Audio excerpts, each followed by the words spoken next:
Hi everybody, welcome or welcome back to my channel. My name is Lottie and this is the mid-year freakout tag. I honestly can't believe we are at that point in the year where we're doing the mid-year freakout tag again. This is an annual tag that pretty much everybody on BookTube does now, where we talk about the best and worst books we've read so far in the year. You guys probably already know how this is gonna go, so we're just going to jump straight into it. The first question is the best book that I have read so far in 2023, and there are a few books that I've read this year that could be a contender for this, but most of them were sequels, so I decided to go for a standalone, and I feel like that She and Her Cat by Makoto Shinkai is one of the best books that I have read so far this year. This is a Japanese translated literary fiction about several different cats who live in this small neighborhood in Tokyo. Their lives are interconnected in one way or another, and it's also the story about how their owners' lives become interconnected in different ways. It was so sweet, it was just so lovely, and it did make me cry a little bit. I am a cat owner, I love cats, you guys know this, and as someone who loves cats, it was just such a really nice story from the perspective of these cats, and to see how much they love their owners. It was just so wonderful. I would love to read more from Makoto Shinkai. There is an anime of this that came first, I think it was before the book, and I would really love to see that as well. But yeah, this is a must read, absolutely. Like, if you haven't picked this up yet, I really do recommend it. It's just absolutely fantastic. I did read this as a part of one of my cat books reading vlogs, so if you want to see my kind of on the nose thoughts, go check that vlog out.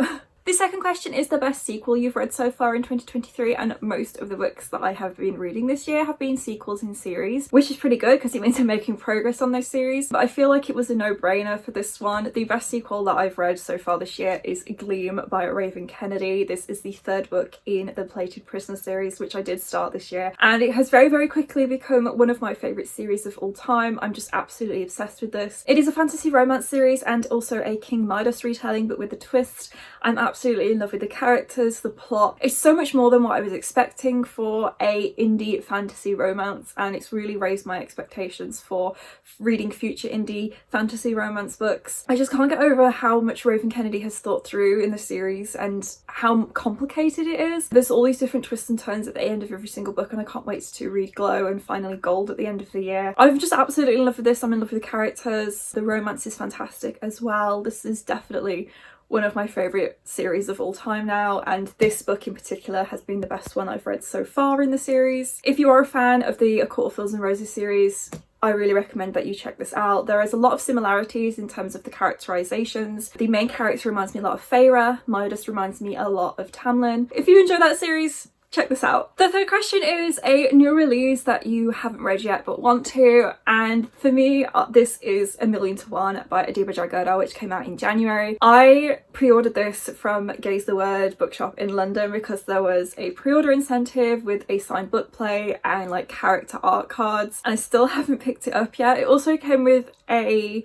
sampler for Adiba Jagoda's next book, Do the Do's and Donuts of Love, which I actually think came out in June, and I still haven't read this one. But I absolutely loved the first book of hers that I read, which was Honey Anushu's Guide to Fake Dating, and this one is another sapphic YA romance, except this one has a historical setting as it's set on the Titanic, and it's also got a heist. I think that this group of 4 women work together to steal something from the Titanic, and then of course it's set against the backdrop of that tragedy. I really, really want to read this. This was one of the contenders for my July and August TBR, but I ultimately decided to go with one of the other books on that TBR instead. I can't remember which prompt I was going to use it for now. I do really, really want to get to this because I was really intrigued by the plot, especially because I don't read a lot of historical books, but I feel like this is one that I could really, really get into. But yeah, if you like the idea of a heist on the Titanic with a sapphic romance thrown in there as well, I'd say check this out, and maybe you can encourage me to finally pick it up as well. The fourth question is your most anticipated release for the second half of the year, and I couldn't just talk about one book for this question because there's quite a few books in the second half of the year that I'm interested in reading or really excited to read as well. This year for some reason I've been really like off the ball with new releases. I've just not been paying attention to what's been coming out, but there's a lot of sequels coming out later this year, so I'm very, very excited for those. So the first one is Soul of a Witch by Harley LaRue, and this releases on on August 31st, and this is the third and final book in the Souls trilogy, which is a series of standalone dark paranormal romances about demons. First two books happen alongside each other, but we're following two different couples, and I'm guessing it will be the same case for this third book, where we're following another one of the couples that we see throughout the series. In the first one, we're following a woman who goes back to her hometown. She is like being pursued by this cult, and she finds this book that can control a demon. He's kind of trying to get the control of the book from her so that he can take back his freedom, because he is enslaved by this cult. So it's kind of a back and forth between the two of them as they are trying to stop the cult together, and ultimately there is a very dark romance thrown in there as well. I highly recommend you check out trigger warnings for this series because it is very kinky but also very dark. So it's a really great series. I'm looking forward to reading the third book. The second one didn't impress me quite so much, but I feel like because I know what to sort of expect from the plot now, I think I can really get into it. My next anticipated release for the second half of the year is Swordcatcher by Cassandra Clare, and this releases October 10th. I'm really excited to read this because I have really come to love Cassandra Clare's writing as I've been reading the Shadowhunters books for By the Angel Along, and this is her first adult book. It's also the first in a standalone series separate from the Shadowhunters as well. I haven't pre-ordered it yet. I'm really hoping it's going to come in a book box so that I can grab a special edition of it. Cough cough, fairy loot.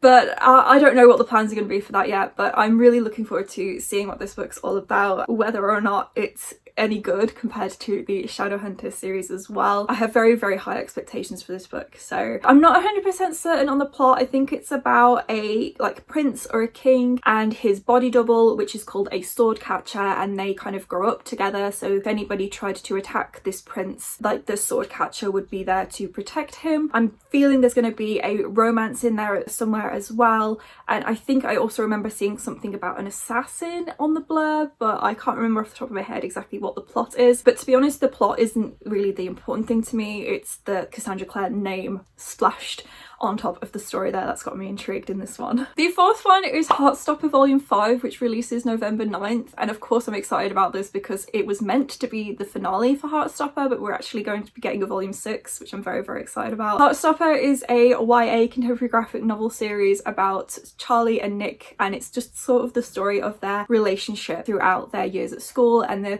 trials and tribulations that they go through just as teenagers, as a gay couple. I absolutely love this series. The fourth one was so emotional, and I feel like we're going to have the same again for Volume 5, but I'm very excited to read it, and I can't wait. I literally can't wait to get my hands on it. I know that the webcomic is still releasing, but I like to wait for the physical graphic novel editions before I read them. It's the same for the Lore Olympus series as well. I just kind of like waiting and reading them all in that little section, and then I have to wait for the next one, but it's just really nice to read it physically, I think. But yeah, I'm really excited for this one. And then my final anticipated release is Gold by Raven Kennedy, which releases December 7th, and this is the final book in the Plated Prisoner series. So I do obviously still have Glow to read in between, but I'm going to be reading that a little bit closer, I think, to the release of Gold. This is the final for the Plated Prisoner series, so I'm really looking forward to that, to seeing how it's all going to come together at the very end, and obviously with plot developments in the fourth book, and see how it's going to sort of finish essentially. But yeah, I'm really looking forward to this one. It has been delayed since, I think it was meant to come out actually in June or July, but obviously it got pushed back, which works better for me, to be honest, because it's meant that I've been able to stagger my reading of these books and not read them too quickly, because I would have loved to binge them all. But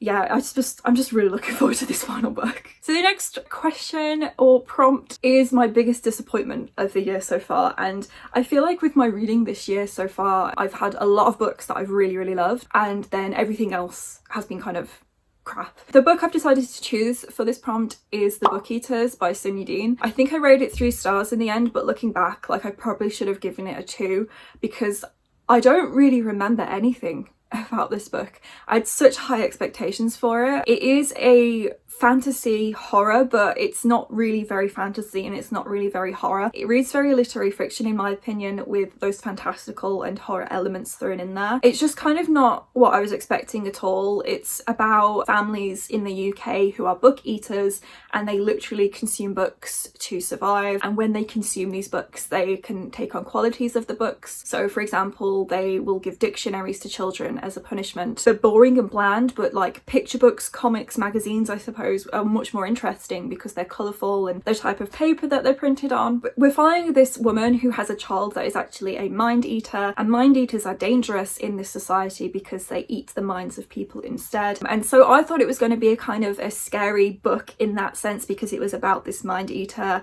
very kind of zombie-like almost, or like a sense of impending doom throughout, but there was just really none of that. It was quite disappointing, and I will read from Sunny Dean again. I think I just kind of know what to expect going into it now. Like, it wasn't a terrible book, but it just wasn't very memorable. Yeah, I don't really have much else to say about it. As you can see, I've already unhauled it because I just don't really have any emotional connection to it, sadly. My biggest surprise of the year, a lot of things didn't surprise me, to be honest, but I've decided to go for Tower of Dawn by Sarah J Maas because this was such a delight in the Throne of Glass series. Overall, I didn't enjoy reading Throne of Glass. It's just not a series that I love, unfortunately, because I obviously love the Crescent City series and I love ACOTAR as well, and I was expecting so many great things from the Throne of Glass series, but unfortunately it just didn't really hit the mark for me. But this book in the series in particular was such a breath of fresh air. Like, the characters are absolutely fantastic. I loved following Cale and his struggles in this book, and kind of taking a step back from the backdrop of the main series to see kind of this different part of the world, these different characters, and this kind of mini subplot in between. It also does reveal quite a few important things for the series overall, and I thought maybe when I went back to Kingdom of Ash and everybody was all together again and we were in the main part of the world again, that I would feel a lot differently about the series, but again, that just didn't really happen. I was still very underwhelmed, but this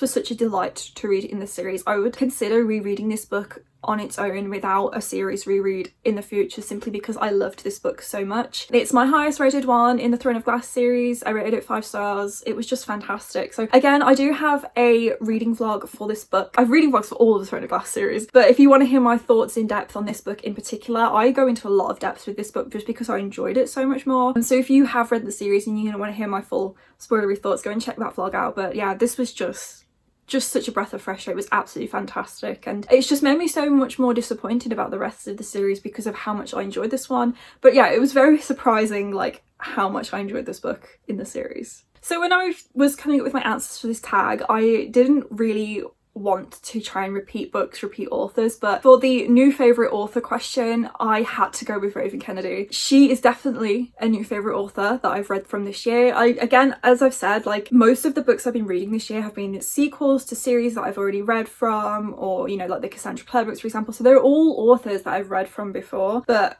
Raven Kennedy is definitely a new favourite. I really want to finish this series, but also read her other series, which is Scientific Cupidity, I think, which is a why choose romance about Cupid. I'm very intrigued by that. It's on Kindle Unlimited, so I'm hoping to try and get to it relatively soon because I am thinking of cancelling my Kindle Unlimited just because I'm not using it at the moment. But yeah, anything Raven Kennedy writes in the future I will definitely be picking up because I have absolutely loved this series and I love her writing style. I love the things that she does with characters and the plot. She's just so clever with the way that things all seem to link together.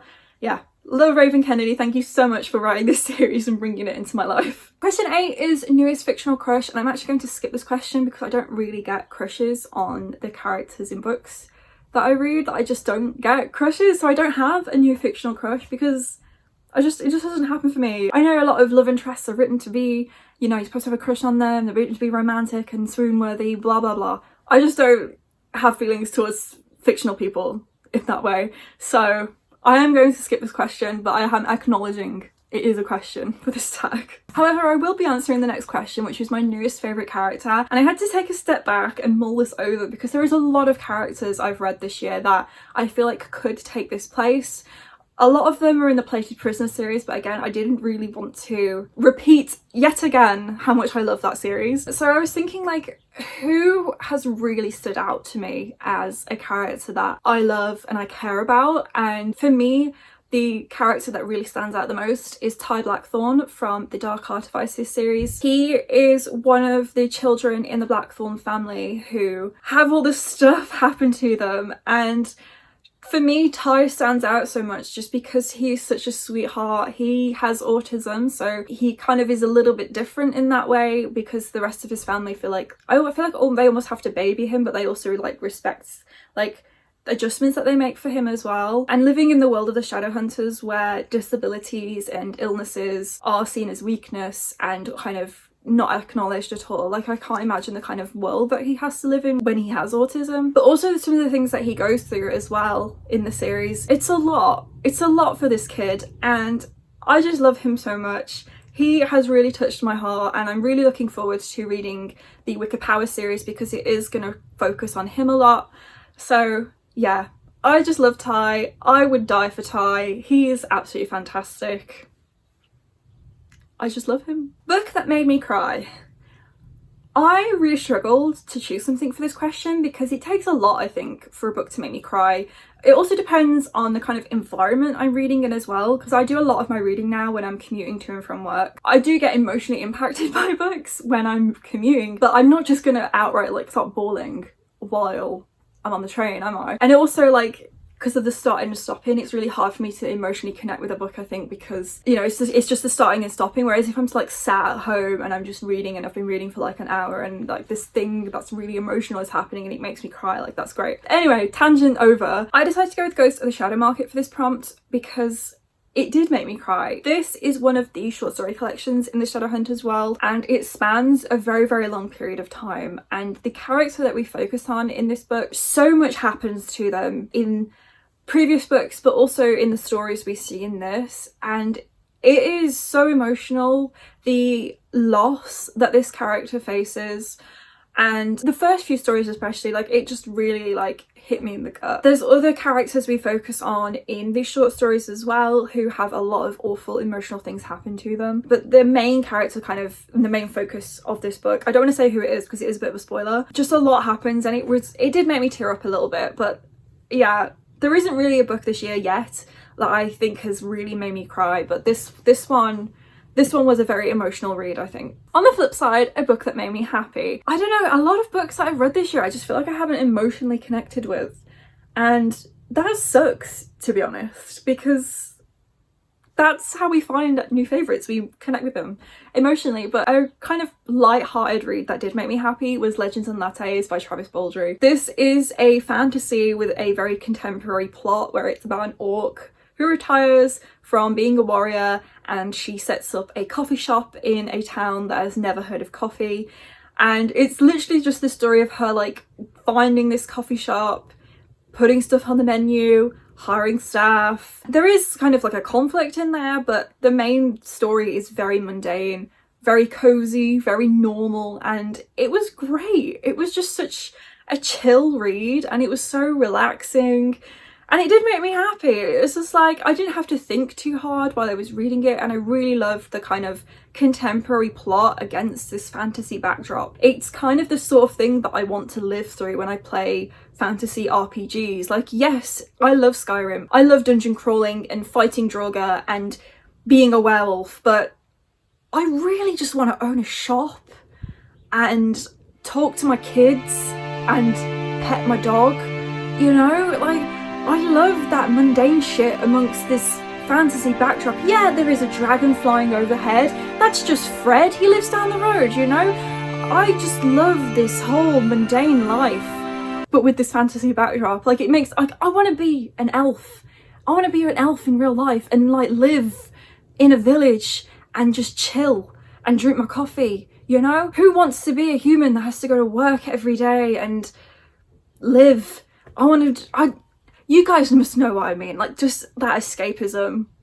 Yes. So yeah, this was absolutely brilliant. There is a prequel coming out later this year, I think, which I don't remember when it was coming out, but I will definitely be picking up. So that, I guess, you can add to my most anticipated releases list. But yeah, I really, really enjoyed this. And it has a sapphic romance in it as well, so that was a bonus. The next prompt is the most beautiful books that you have acquired this year, whether through purchases or gifts. I have chosen 3 for this one because I have had so many beautiful books this year. I have had a little bit of a spending problem and bought too many. We're going to be cutting back from now on, but the books I've chosen for this prompt are very beautiful. So firstly, we've got the Illumicray Afterlight editions of the Helen Huang books.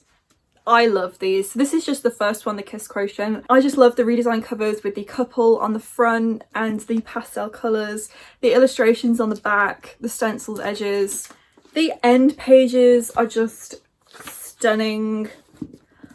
I just love these. These are just so gorgeous. They're such a lovely addition to my collection.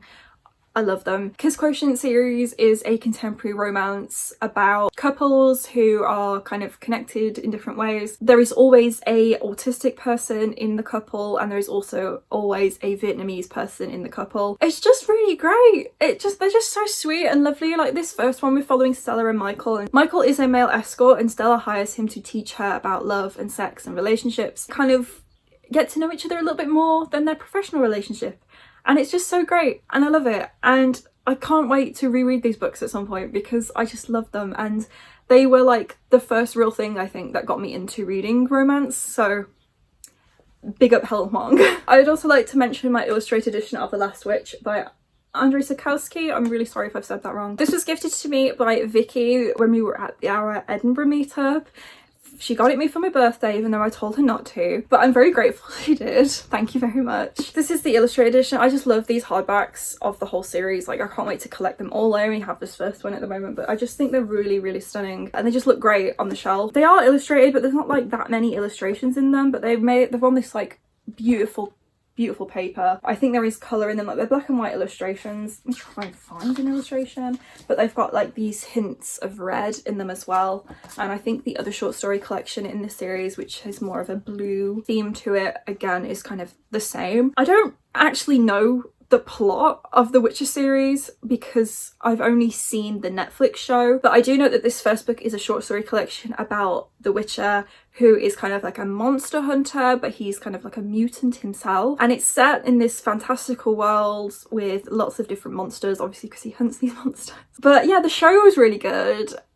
I will stop watching it when Henry Cavill leaves because I don't like Liam Hemsworth, but I really want to read the books because I'm going to stop watching it, and also, you know, because the show is not quite the same as the books I've heard, like the plot starts to deviate quite a lot, but this is such a gorgeous edition, so I really needed to talk about it. And the last book that I've chosen for this prompt, I have two editions to show you, and it's my Illumicrate and Fairyloot editions of House of Earth and Blood, and the other book, House of Sky and Breath, the Crescent City series. They're just gorgeous. I'm not going to get this out of the slipcase because I can't be bothered, but they're just gorgeous. This is the reverse jacket. I just love the artwork. Beautiful. This series, if you don't know yet, because I mention it so much, it's a fantasy, urban fantasy about Bryce, who gets paired up with Hunt to solve a crime because she's got some sort of connection to this case. He's like her bodyguard. They're solving the crime together and they develop a bit of a relationship because it's Sarah J Maas, of course they would. I just love this series so much. It is fantastic. It's got this epic storyline. I am very nervous for House of Flame and Shadow, but I'm very excited for it.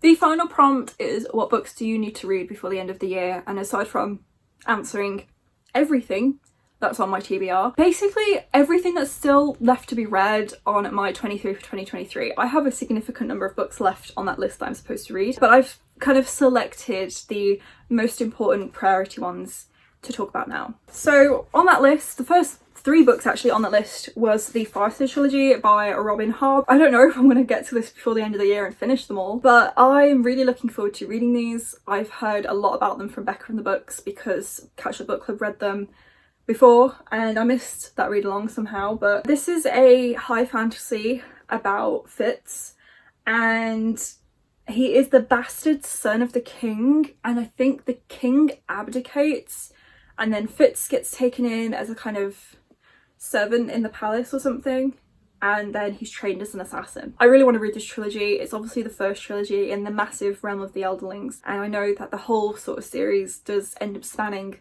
a lot of Fitz's life, with some breakaways thrown in there with the Life Ship Traders one and the one that's about the dragons as well. Most of the books in that massive series follow Fitz, and I really love the idea of reading something that spans like a character's entire life basically. So I really want to get to these. I will try at the very least get to Assassin's Apprentice before the end of the year, but I do really want to read the whole trilogy. It's just a case of when, because they do get significantly longer than this the further through the series you go, and I'm a bit scared about that, to be honest, but I'm really looking forward to reading them. At the end of that list was the Atlas trilogy, or the first 2 books in the Atlas trilogy by Olivia Blake. I do also really still want to get to these before the end of the year, especially because the last book comes out in January, so it'd be very convenient if I could like read them in time for that. They are fairly chunky, but I feel like they could potentially be very quick reads, but I do really want to read these. I don't really know much about the plot, to be honest. I was just very swayed by these gorgeous Lumicrate editions. I think these 6 people, which is why it's called the Atlas 6, are competing in some sort of a competition where like only 1 or 2 of them can win. So I don't know, but I'm intrigued by the plot. It's like dark academia, fantasy-esque. I don't know. There's just really pretty editions, so the actual sort of plot isn't important. I don't know how I'm going to feel about this series, to be honest, but I do want to give it a go and check it out and see what it's all about. I would also really like to reread the Infinity Courts before the end of the year, because I really want to get to the Genesis Wars, which was actually on my 2023 list, but because I read this when it came out May last year. No, it wasn't May last year, it was May 2 years ago now. It was 2021. I really need to reread it to remind myself what happened so that I can get to this one. I loved this first book. It's by Kemi Joel Bowman. It's a young adult sci-fi about the afterlife, basically, and at the very start of the book the main character dies and she goes to infinity. It's basically like heaven, except it's been invaded and taken over by an evil AI. These dead people, I don't know what you could call them, the spirits I suppose, they're kind of being oppressed by AI and robots, and they're a bit like freedom fighters and they're trying to fight, you know, for peace in the afterlife. And we're following this main character and a bunch of shit goes down, but it's a sci-fi book, but it's got this very fantasy-esque setting. I absolutely loved it, but I do need to reread it just to remind myself kind of the main plot points, because at the time I was reading it my cat died, and so as much as I loved the book, a lot of it I kind of glossed over, I think, because I was obviously going through that really difficult time. So I would really like to reread it to remind myself what happened, just so I can get to the second book. I don't know if there's going to be any more coming, because this came out last year, and kind of the timeline with YA books is that it's like 1 per year. But I've not heard anything about a 3rd book in the series. I don't know if it's just a duology or it was meant to be a trilogy or what, but I really hope that we get another book, if there's meant to be another book, soon, and then it doesn't get put on the back burner like the Children of Blood and Bone series, for example, which I really loved when I read, and we still haven't got the 3rd book in that series, so it just felt a bit like, why did I read it? So I don't want to feel like that about this one, because I really enjoyed it, but yeah, I still need to reread this book. And then finally, I really need to reread House of Earth and Blood and House of Sky and Breath this year, because the final book in the series, House of Flame and Shadow, is coming out at the start of next year, and I will be reading it on release. So I really need to reread this book and the second book so that I'm ready. For House of Flame and Shadow, because I've only read these books once. I obviously read them for the first time last year, so I'm saving them to reread by the end of the year, maybe 1 in November, 1 in December, so that I'm ready for House of Flame and Shadow when it comes out, because I'm very excited about it. I didn't love House of Sky and Breath as much as I enjoyed House of Earth and Blood, but I'm very intrigued to see where the series is going to go, and I think it is the final book, so I guess like I want to know how it's going to end. I really want to know what Ms. Mouse has got up her sleeve and what she's planning. So that was it for the mid-year book freakout tag. Thank you guys so much for watching. I feel like, yeah, I don't know. I just can't believe it's the middle of the year. I am freaking out. I feel like I have been taking it a lot slow with my reading this year. I read 90 books in 2022 and I'm on 30 books so far this year. So I've kind of been reading 5 books a month as I've been going through the year, and I need to remember that like last year most of what I did with my spare time was reading, whereas this year I'm definitely taking time for my other interests. I've been playing a lot more video games, and I have also been watching shows again. I'm watching Stranger Things at the moment for the first time. Well, I've seen season 1 and 2 before when they like first came out, and I'm currently on season 2, but I've not seen the others. I'm literally like just enjoying my life right now and taking time, trying not to feel guilty if I'm not reading. Like, I'm allowed to do other things. So yes, we're halfway through the year, but like, I'm on track for my Goodreads goal. Sorry to those of you who are behind, but I'm fine. I'm doing fine. There is no race, there is no competition. Reading is fun. It's okay. Thank you guys so much for watching. If you enjoyed this video, please remember to give it a big thumbs up and let me know in the comments down below your answers to these questions. I will leave them in the description if you want to do this video yourself, or if you just want to answer the questions in a comment. That would be absolutely fantastic, and I'd love to hear what you have to say. If you haven't already and you would like to be, please do consider subscribing. I post a new video every single week. And that's it from me today, guys. Bye!